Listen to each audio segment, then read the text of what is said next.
Dear colleagues, welcome to the third and final keynote for this ISIPTA.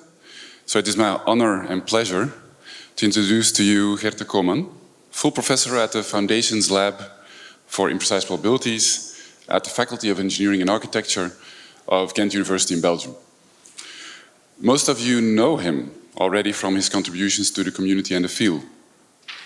He's been a ISIPTA president and stayed involved in ISIPTA continuously ever since he co-founded it 21 years ago, co-organizing multiple of its key events.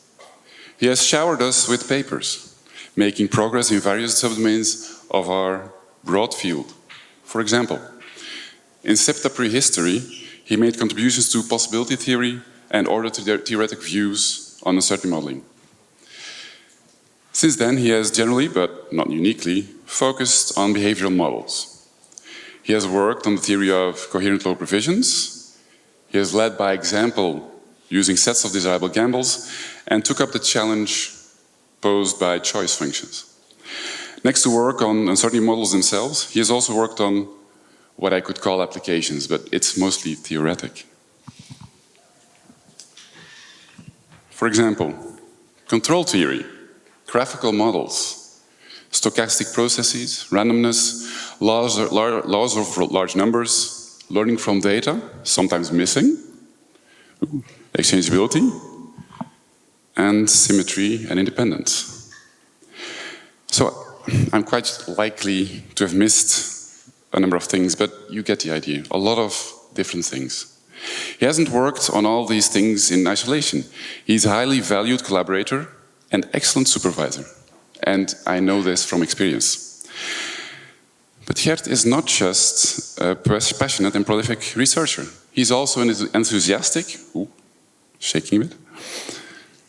He's also an enthusiastic and educator. Amongst other things, he has introduced whole generations of engineering students to proper thinking about and modeling of uncertainty, in a course about a simplified form of IP called probability theory. Beyond that, he is not afraid to pick up larger responsibilities. He has been director of education for the faculty and is the faculty's current representative in the University Council. But at this symposium, we must return to, and gladly so, Gert's research contributions. In his plenary, Gert will focus on foundational ideas and share with us his current perspective on understanding of indifference and its consequences for desirability and beyond. So, with this, Gert, you have the floor. It's fully yours. Thank you.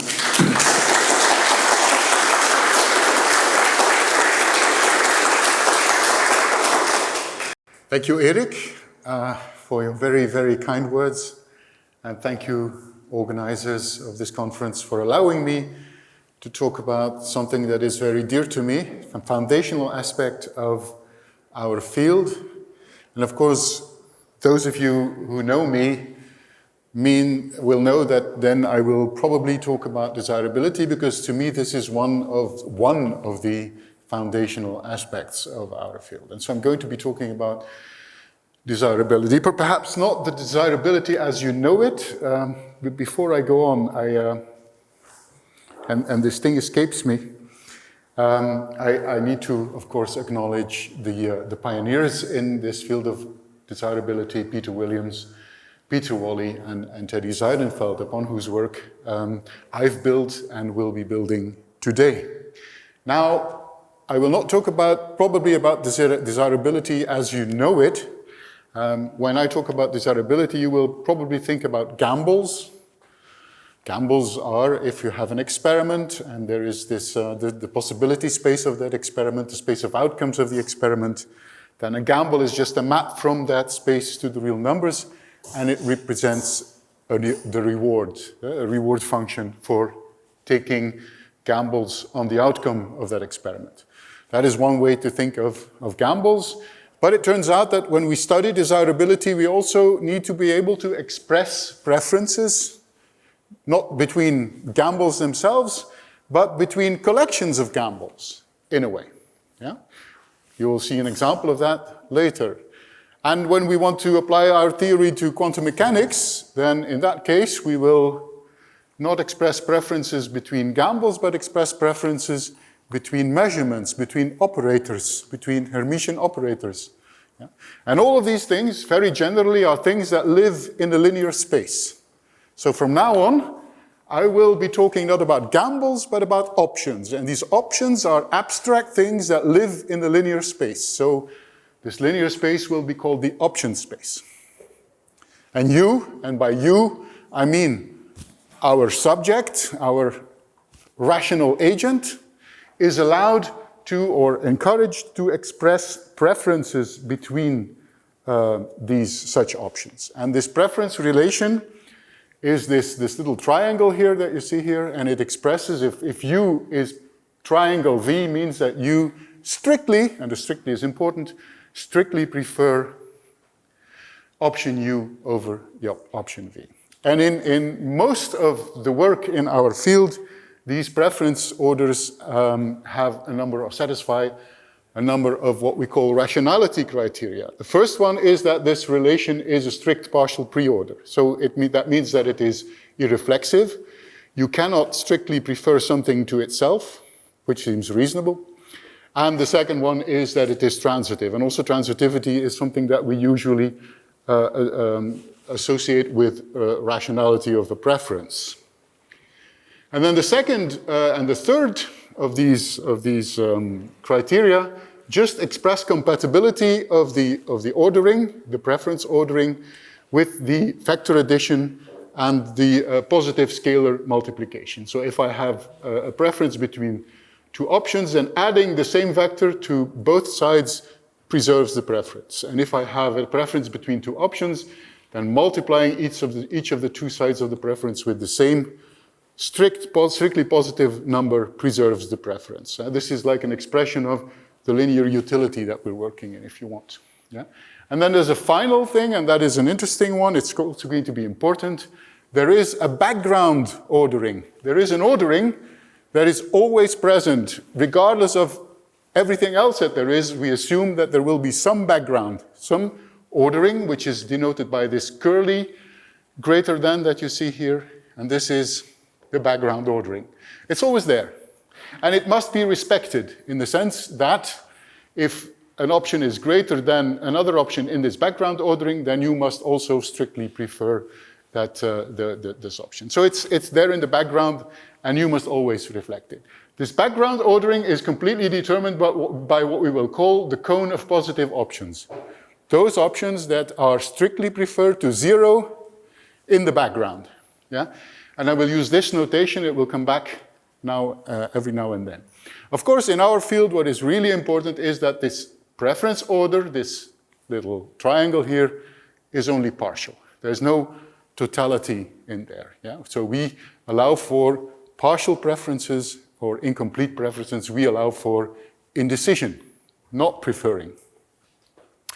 Okay, those are the basics. Of course, because of the compatibility with the ordering, this set of the preference ordering is completely determined by this convex cone, this set, the set of all the options that you strictly prefer to zero. And we will call an option that you strictly prefer to zero, we will call that option desirable.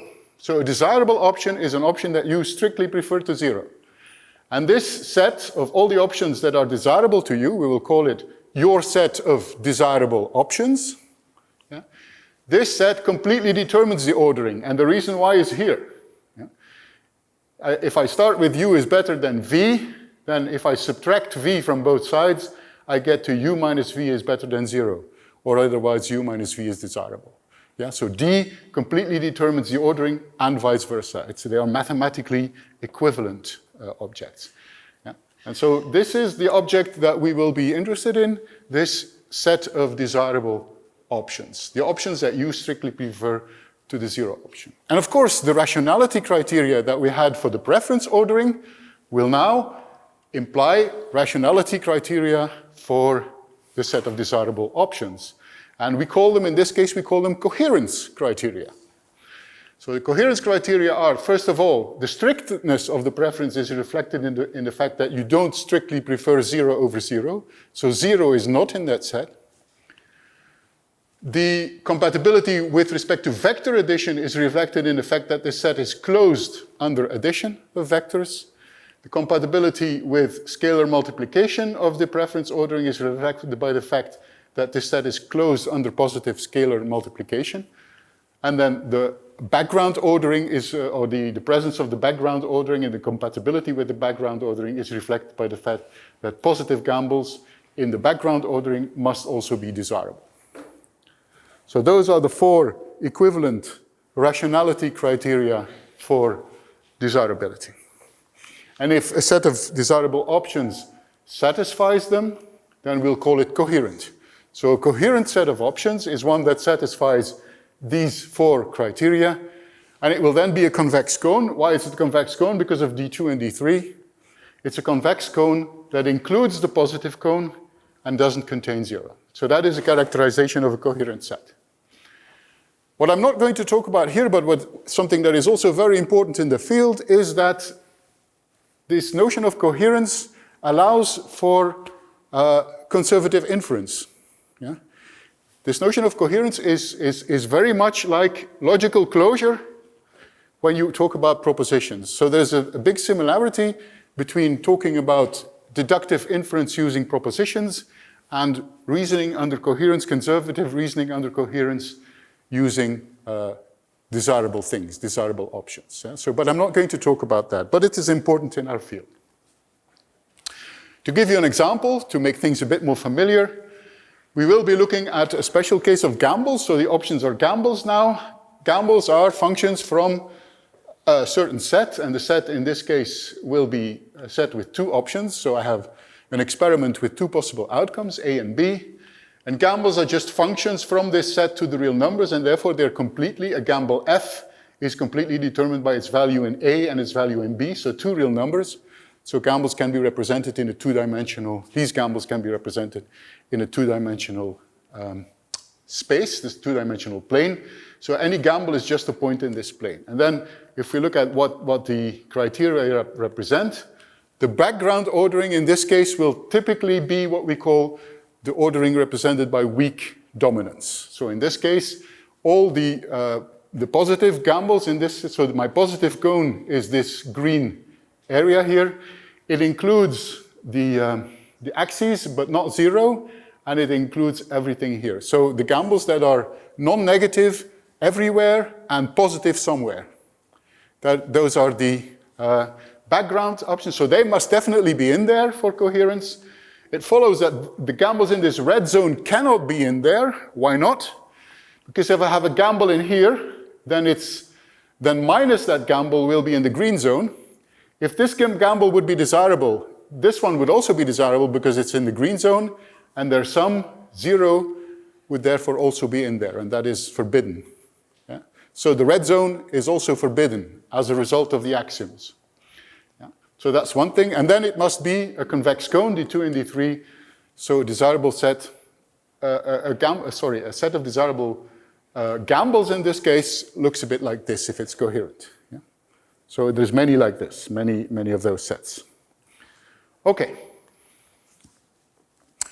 This is desirability, but most of you will be much more familiar with what we call the Archimedean models. The models where, and what is an Archimedean model? An Archimedean preference is a preference that can be expressed using a linear functional, yeah? Where, in other words, using real numbers. So let's see how we can do that once we start here. And of course, again, I must honor the people who went before us, Bruno De Finetti, Peter Williams, and Peter Wally, who did foundational work in this area. I also mentioned that what I'm going to talk about here is briefly summarized in a paper I published in 2022, Coherent and Archimedean Choice in General Banach Spaces, which is much of what I will be saying here will be in that paper as well. So, when we want to do Archimedean models, we need a bit more structure. So I started with a linear space of options, very general. Now I'll need a bit more structure in order to be able to do this. And so I will provide my option space with a norm. You know what a norm is, basic topological object. And I will make sure that, so this norm induces a topology on my space. So there will be an interior operator, there will be a closure operator on that space. And this topology also makes sure that the option space turns out to be a Banach space. That is a restriction, yeah? But it is a restriction that is satisfied in all the special cases that I know.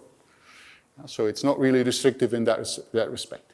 So I'm going to assume that my option space provided with a norm and is a Banach space. And then the idea will be that I want to represent the ordering, the preference by a linear function, by a functional, sorry, not a linear functional, by a real functional. What is that? A real functional is just a map that takes options to real numbers. So it's a map from the option space to the real numbers. And I will need a notion of boundedness. And in order to express boundedness, I need to introduce an operator norm.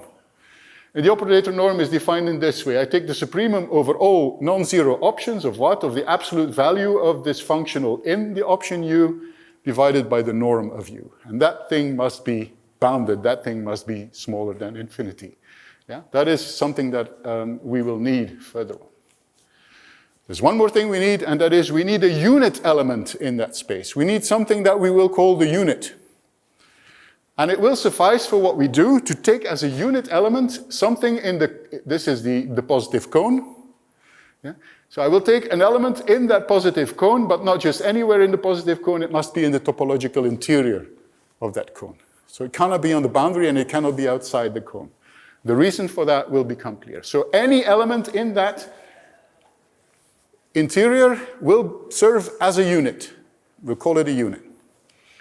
Okay, and then we're going to adduce a number of functionals. Ways, the idea is I have a set of desirable options, coherent set of desirable options. Can I characterize that set using a functional? Well, I'll introduce two related functionals. The buying price functional is this one. I take an option and its buying price functional here, the value of the buying price functional in that option is defined in this way. So it's this supremum, real number alpha, such that u minus alpha times the unit is still desirable. So this represents a transaction. I get u, I give away alpha times the unit. So in other words, I buy u for a price alpha, and the result of that transaction is still desirable. So this is, if you want, this is a supremum buying price for u. And similarly, this one is an infimum selling price for u. So these are two functionals that I can associate with a set of desirable options D. And they are related through, to one another through this relationship, the conjugacy relationship, something that you can trivially derive if you do a little bit of calculations. So this means that defining one of them is enough, because the other one is immediately defined through the first one. Yeah? So I'll be concentrating on the buying price functional, but you could do it equally well using the selling price functional. Yeah? One thing, at this point, a priori, nothing guarantees that these functionals are real valued. They could assume the value infinity. Yeah? And interestingly enough, if I take my unit in the interior of the set D, then that guarantees that these functionals are real valued. Yeah? So that is why we take the unit in the interior of the set D. Okay. Right, so let's move on. What is the relation to the preference model now? What is the relation to the set of desirable options? Well, there is a very simple proposition that you can prove that says that U will be in the topological interior of the set D if and only if the buying price functional is strictly positive in U. And U will be in the closure of the set D if and only if the buying price functional is non-negative in D. Yeah? So you can determine whether, using this functional, you can determine whether U is in the interior or outside the closure. Yeah? Because there, the buying price function will be positive or negative.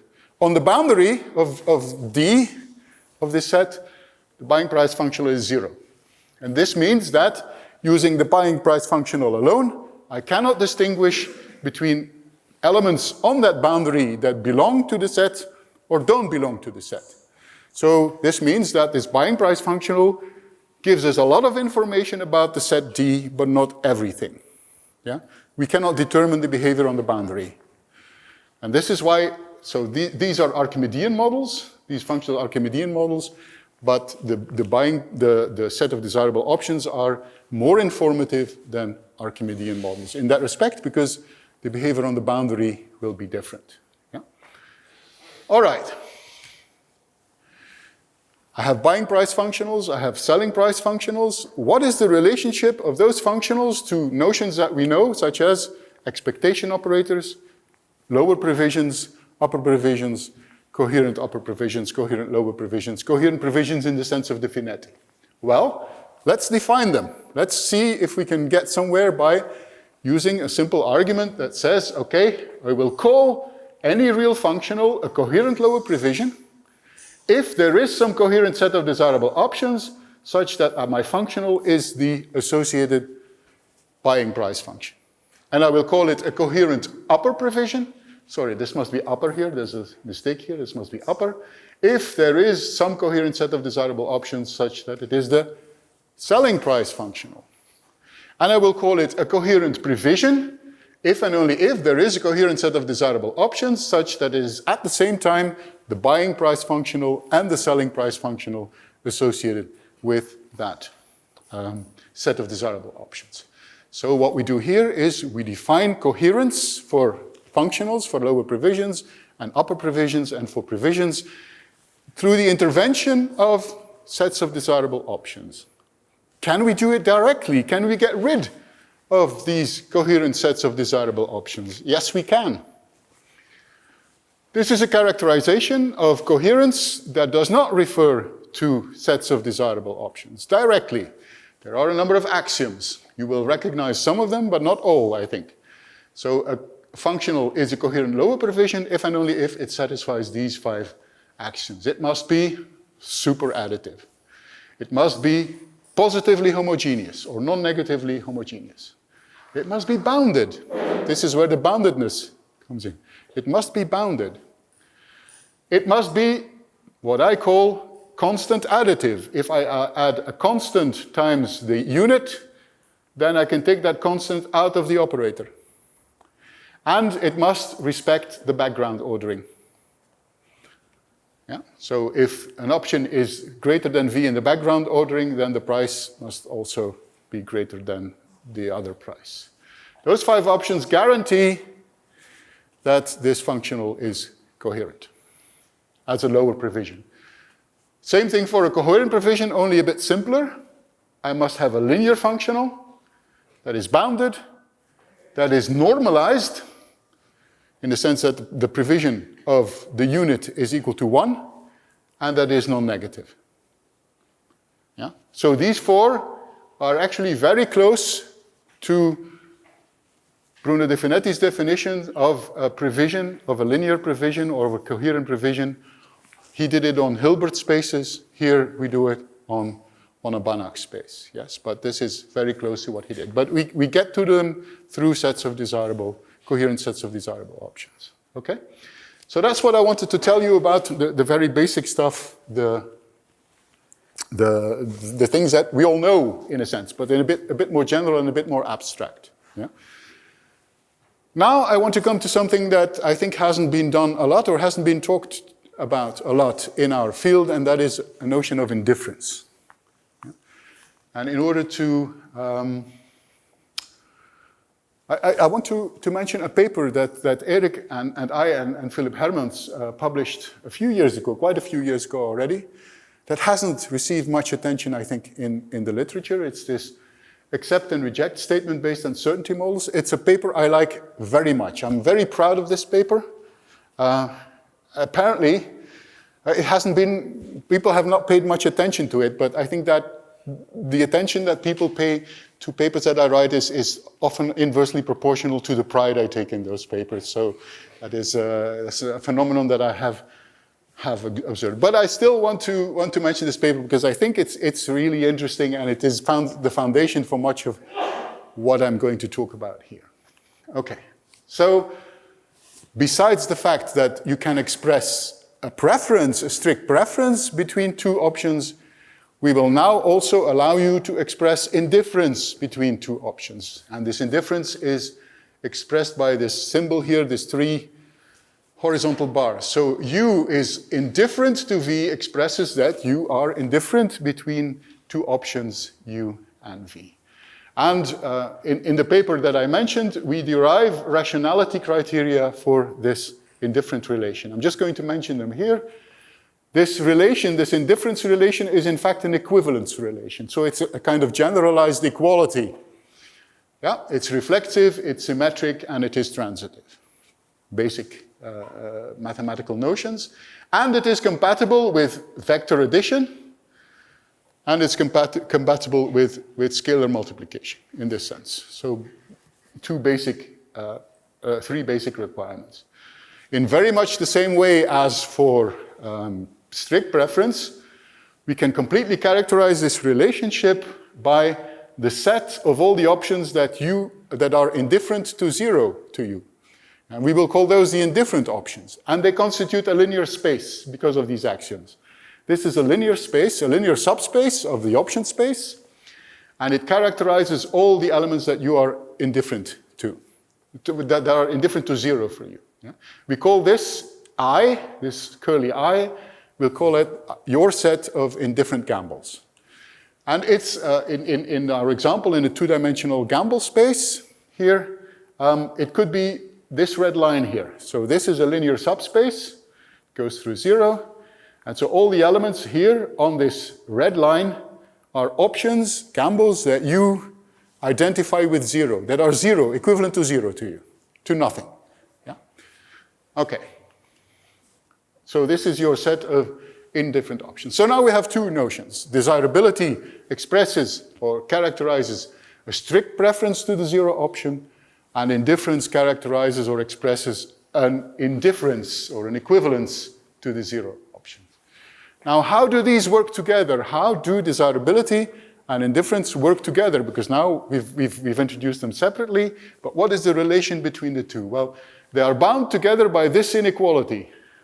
This also follows from our paper, but the idea is that the Minkowski sum of the set of desirable options and the set of indifference options must be included in the set of desirable options. And because this contains 0, this is actually equivalent to the equality.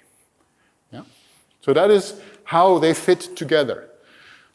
We derive this in our paper from other axioms, but you can actually justify it independently if you want.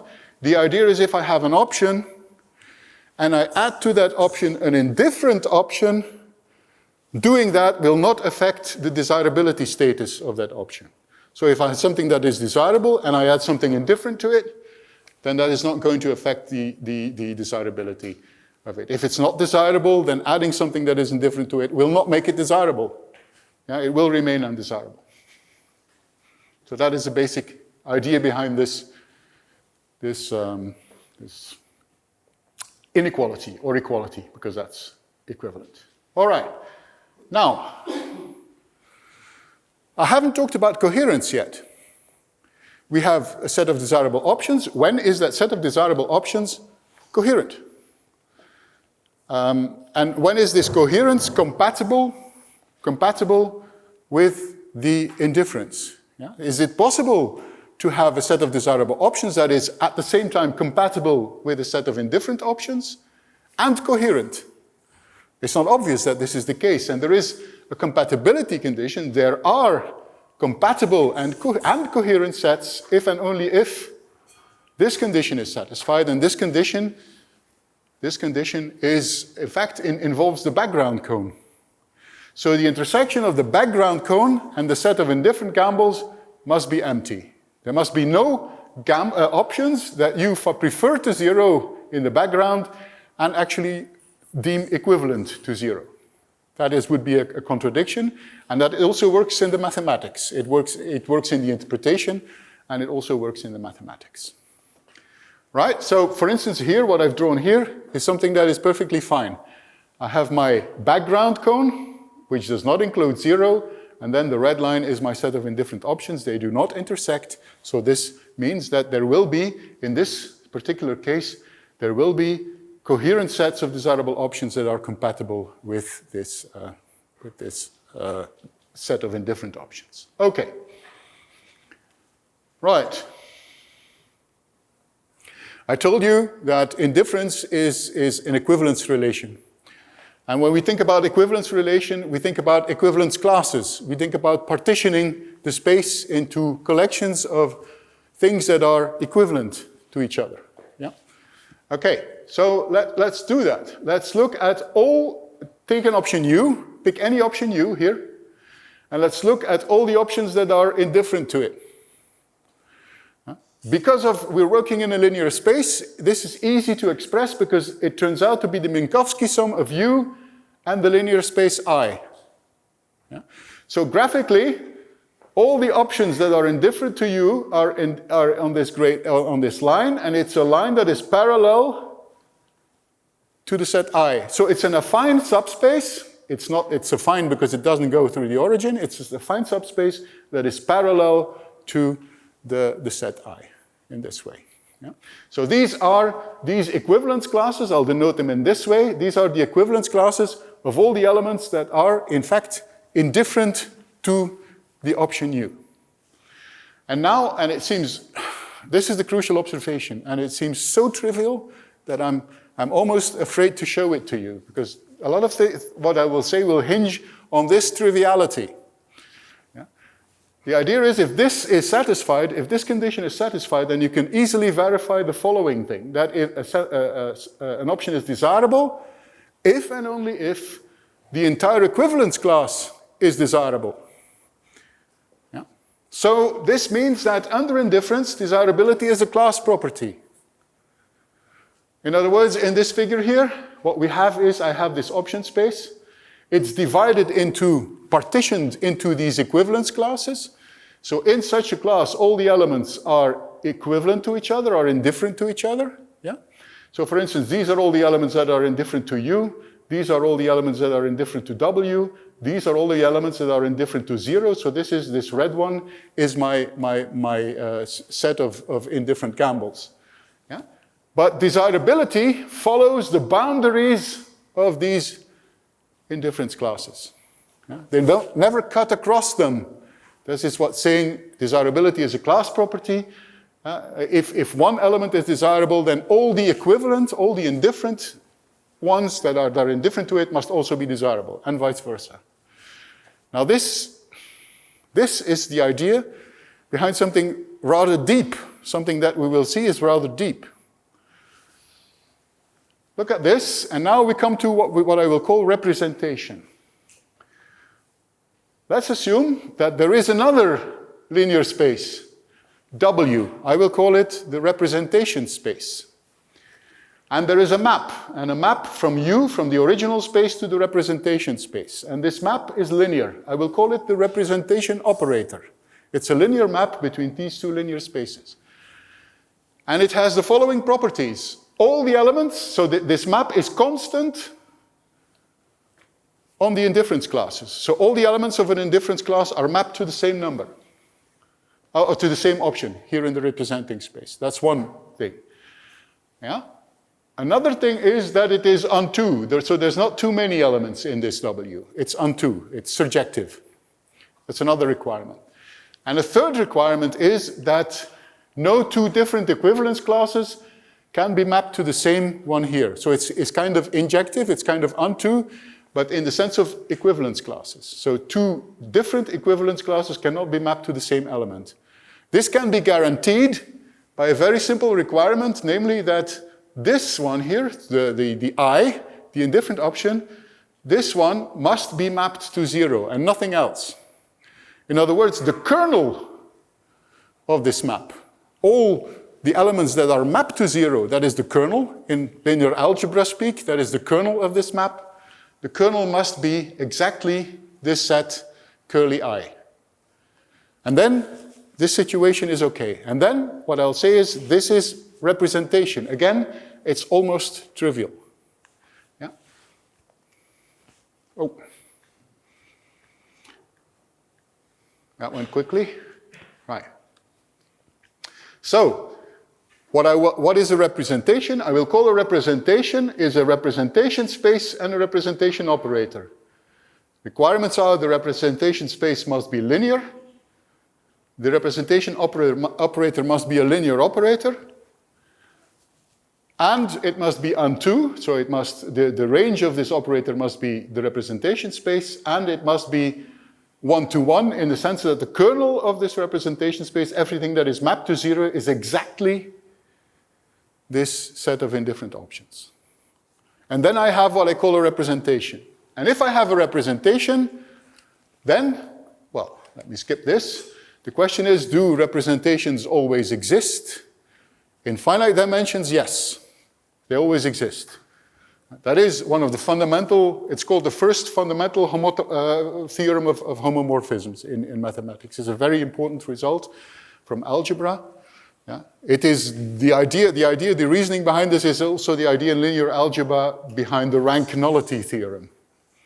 Yeah, the same arguments are being used here. So yes, in finite dimensions, in infinite dimensions, it's more complicated, it's more subtle. Yeah? But so in that case, we will actually have to establish the existence on a case-by-case basis. We want to talk about coherence in this representation space, so we also need a background ordering in the representation space, because that's what we need when we talk about coherence. And I'll take what is called in functional analysis the inherited background ordering. So in this new space, something is called positive in the background if it has an anti-image, a U that is mapped to this element, and this element is positive in the original space. One is enough. So as soon as there's one element that is positive and mapped to W, then W will be positive. That is the inherited background ordering. It's also used in functional analysis. And then, giving all this, we have a very simple, it's almost trivial, a very simple representation theorem that says that a set D of desirable options in the original space is coherent and compatible with indifference if and only if there is some coherent set in the representation space. So I don't need any compatibility, just coherence in the representation space. And this set, I will call it the representation, and this in such a way that D is the inverse image of D star under the representation map. And in that case, if that is the case, then the representation is unique and given by the direct image of D. Almost trivial. Mathematically, I'm embarrassed to even write this down. It's like, wow, dude. Okay. But the consequences of this are like crazy. Yeah? So what we're doing is the coherence and the compatibility in the original space are represented by mere coherence on the representing space that is typically simpler. Yeah? And this representation map, if you look at it, it's a bit like a sufficient statistic. Yeah? That does away, it's a sufficient statistic that does away with the nuisance parameters that indifference give you. That's a basic idea. Okay, so why bother? Why do I need to talk about this indifference? What is so special? Well, I'm going to give you two arguments for taking attention, for paying attention, for taking notice. The first one is when we deal with symmetry. The second one is when we talk about conditioning. So symmetry. Symmetry comes first. So I'll talk about gambles now, not just options in general, but gambles. And I have an uncertain variable x that assumes values in some curly x. And so my gambles are functions from x to the real numbers. And they constitute a linear space. And I'm going to assume that there is some symmetry behind this variable. You believe that there is some symmetry behind this variable. And this symmetry is mathematically represented by what we call a monoid of transformations of the space curly X. So a transformation is just a map from curly X to itself. It transforms the space. Yeah? And the symmetry is represented by a monoid, whereas a monoid is just closed under compositions. So if I have two of these symmetry operators, then the composition of them will also be a symmetry operator. And it has a unit, it has a neutral element. Then we have a monoid. It's a very simple structure. Yeah? So that represents, these transformations represent our symmetry. And you think there is symmetry behind X. How are you going to represent that? Well, through indifference. Because the effect of symmetry will be that you will be indifferent between a gamble and a transformed gamble. What is the transformed gamble? T of F here is what? Is the composition of F of T. So the transformed gamble acts on an object, how? By first transforming the object and then sending it to the gamble. Yeah? So you first transform the object and then you evaluate it in the gamble. So this is the transformed gamble. And your symmetry assessment, if there is symmetry, then you are typically indifferent between any gamble and a transformed gamble, because the symmetry says that transformations don't matter. So you will be indifferent between them. So this is an indifference. We can go to a set of indifferent gambles. How? I subtract T minus F, T of F from F, and I do this for all the gambles and all the transformations. Yeah? And then I get a collection, and because I need a linear space, I take the linear span. And so this will now be my set of indifferent gambles.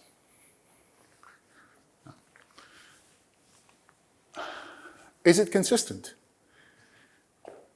Does it satisfy the basic consistency criterion that the intersection between this set of indifferent gambles and the positive cone is empty? Well, depends on the monoid. For some monoids this will be the case. For others, it won't be. And if it's not, then there's no reasonable way we can talk about coherence and indifference, and this type of indifference at all. But I'm going to assume that this consistency condition is satisfied. Now, an immediate consequence of this condition, you can readily verify it, is this condition, that the supremum of any gamble any indifferent gamble must be greater than 0. Who recognizes this condition? That the supremum of any indifferent gamble, any gamble in this linear space, must be non-negative.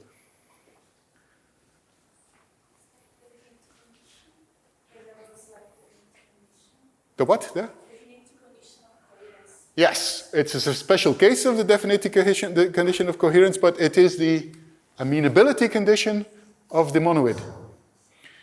It is a condition for the monoid to be amenable, in the sense that what is amenable? Amenable is play of words on mean. So it means that it has invariant means or invariant coherent previsions. It means that this is the condition for the existence of coherent previsions on these gambles. We know now what they are. That are invariant in the following sense, that the probability that the prevision of F must be equal to the prevision of the transformed gamble. So there will be such coherent previsions if and only if this condition holds. That is the amenability condition. Okay? Right, so if there are invariant means, we will collect them in a set M sub T. So this is the set of all the invariant means. Okay. Now we have consistency, we can do representation, we can apply our representation results. But the difficult thing is find the representation space, find the representation operator. What are they? There you have to show a little bit of initiative and inventivity. Turns out you can find them. I will consider evaluation gambles. What are evaluation gambles? Take any gamble F on the original space and use it to construct an evaluation gamble. What is that? It is a gamble that takes as a domain the invariant means, the invariant previsions, and it sends them to the real numbers. In what way? Take the evaluation gamble in an invariant prevision. What is the value? Well, the value of the prevision in the original gamble. Yeah, this is why we call it an evaluation gamble, because it evaluates. Yeah? So this constitutes a linear space And I will take as a representation operator the operator that maps any gamble to its evaluation gamble. Yeah? I have a linear operator. And under some conditions, the kernel of this representation operator is exactly the set of indifferent gambles. In other words, I can apply under some conditions, and they are fairly general, I can apply the representation theorem here. In other words, I have representation, I can do away with the consequences of indifference by mapping everything to a representation space, where now I have gambles not on the original space, but on the space, the parameters of that space are the indifferent previsions, are the invariant previsions. Yeah? This is a very general and powerful result. An immediate consequence of this result is De Finetti's representation theorem for exchangeability. Immediately. Yeah, you have it. It's there. Because for De Finetti, the transformations are just the permutations of the indices, and they satisfy all the conditions. So, bam. It's there as a result of this. Very simple, almost trivial. As I said, it's almost too trivial the ideas behind it are almost too trivial. Which means that the ideas behind De Finetti's exchangeability are also almost too trivial to mention, right? It's just representation through indifference. It's a very simple thing, so we shouldn't make too much of it. It's very easy. And this is also one of the messages, I think, that I want to give here. Final point I want to make, conditioning.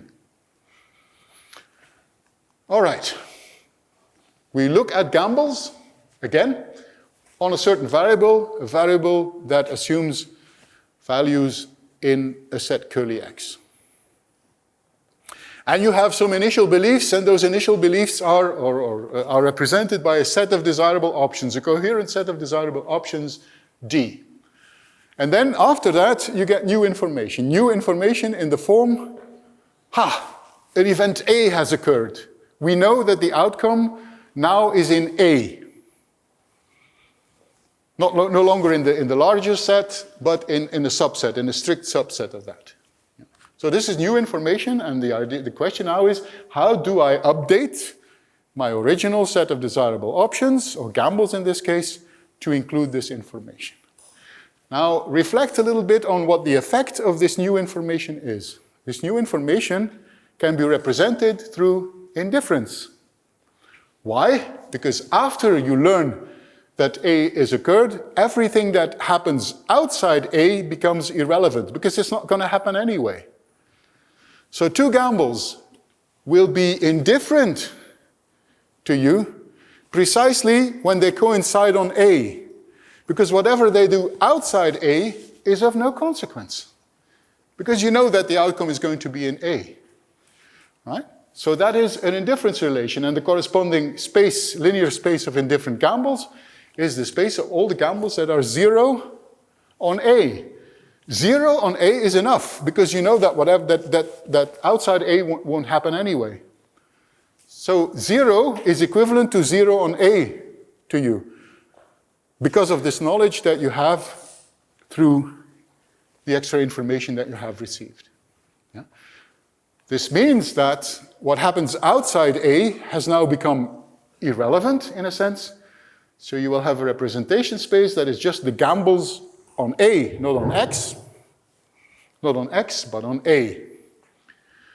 And your representation operator will just be restriction. It's a linear operator. You restrict the map to A.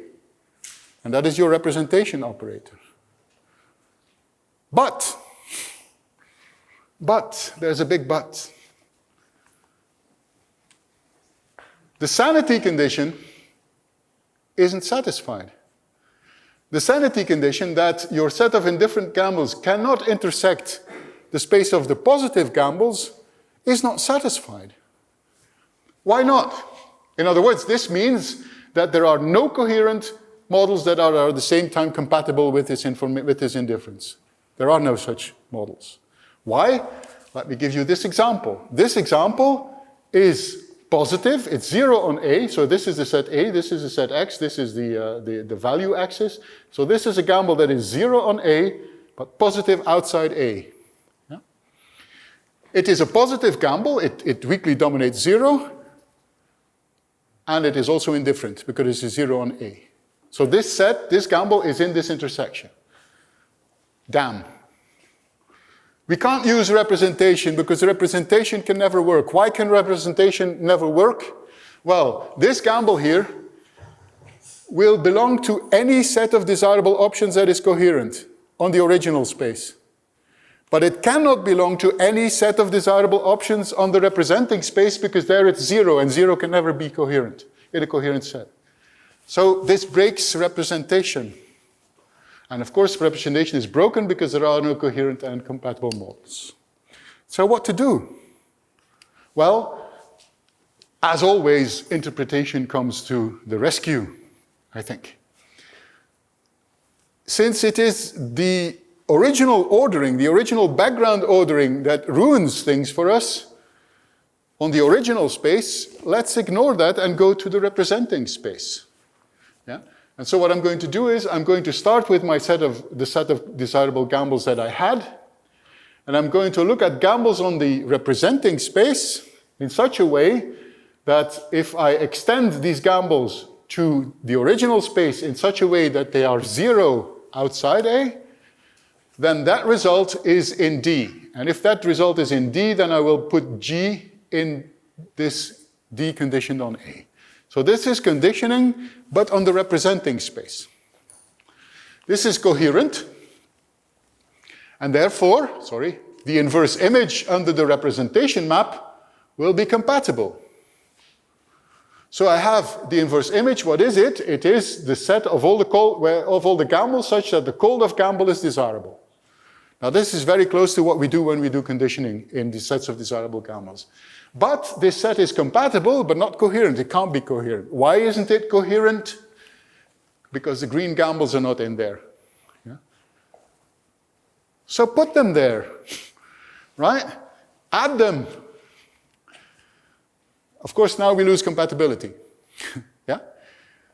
Because there's no way around this, right? But what we do is we stay as close as possible to compatibility by just correcting a very little bit. By adding the gambles that can't be in there, we just put them in there to satisfy coherence. Yeah?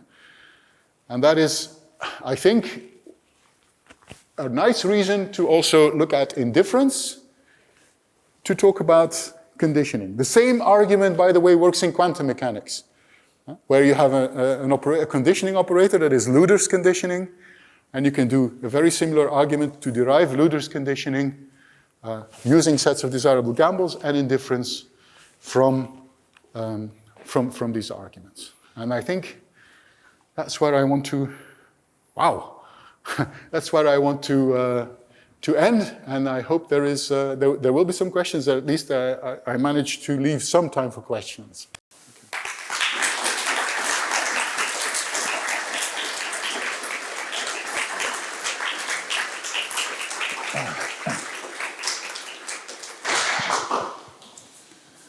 So thank you very much, Gert. So I have a new perspective on conditioning that I haven't had before. And so thanks also especially because you stayed within time. I know you did effort and was a bit worried about that, so that's great. So we can have some questions. So we start first with Kevin and then go here. Great, thank you so much. So I don't remember if we've talked about this before, but I guess I think with the issue about the sort of rationality of roughly like accepting positivity on the original like unconditioned space after conditioning. I think for me, I think it depends on the interpretation of learning with certainty.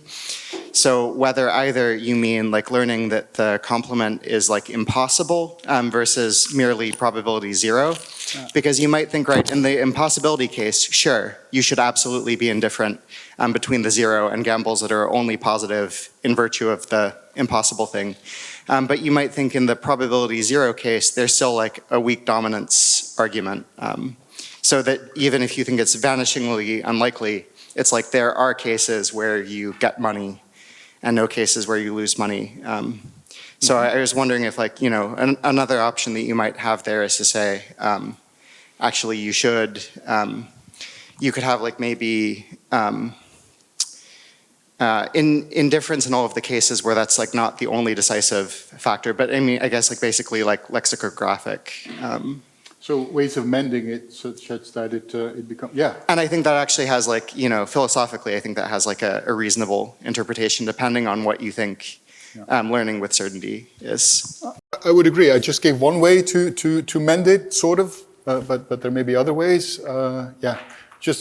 This was the way that it could come up immediately when I first encountered it, which is not too long ago. Because before I thought that everything was nice in the land of indifference and conditioning, but then I came across this nasty bit of annoying contradiction, which I tried to resolve. But there must be millions of ways, well, maybe not 2 or 3, to resolve the. Thanks so much. Okay, thank you for your very interesting talk. I have some questions. So, can you remove the transitivity axiom from the desirability model?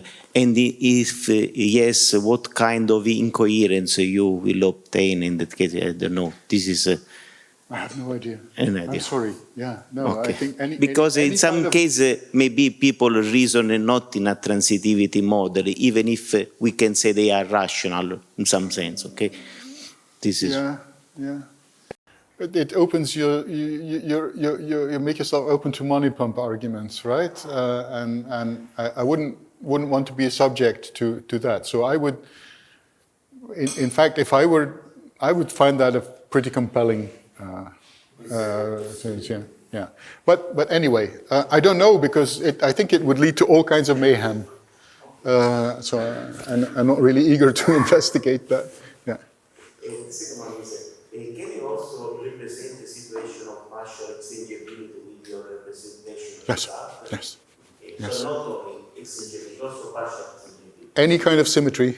And the last one is, in the case of conditional random quantity or conditional games, can you also consider the notion of indifference when we have two different conditioning events, not with the same condition? So that's an interesting question. I haven't thought about it, but because in Angelo, we have done something similar in the context where we have two random quantities with different conditions, and we can use a kind of indifference even if the conditioning events are different. I'm thinking something similar in the case. Okay. Yes. Okay. Yeah, that would be interesting. Yeah. Thank you. So are there any further questions? So I'm going to look at how we are doing on time. It's 1 o'clock, so we have time for one more question. Oh. So here we go. So let me try to channel Diffinetti. Okay. So Diffinetti's dominance condition is weaker than the dominance condition that you're putting in the ground level. It requires bounded away dominance. Yes. And if you use your stricter dominance, simple dominance, so that any gamble that is positive but not necessarily uniformly positive must be strictly preferred to 0, you're going to preclude certain of Diffinetti's favorite finitely additive probability models, for example, a uniform distribution on the integers which pays off 1 over n is equivalent to 0. The only way to get around that is to give up Archimedean now. So it seems to me there's a tension here between wanting your strict dominance, not bounded away dominance, and Archimedean conditions against the backdrop of coherence of basic finitely additive probability. Okay. I think you're right, but maybe just so these results work for any background ordering. So this curly thing could be any background ordering. Also, it could be Diffinetti's ordering there, And then, in fact, that condition that is on top there will be equivalent to the amenability, will be equivalent to the amenability condition. And so this is now stricter than the amenability, so it will still work, right? So the whole argument will still work. So there may be a tension, but that is perhaps, I suggest, that this is because I paid more attention to the weak dominance than to the affinities. But I think it will still work, the results will still come through if I use the other ordering. I'm not sure, but I suspect that it might be. The point is, will this still hold? This is the crucial point.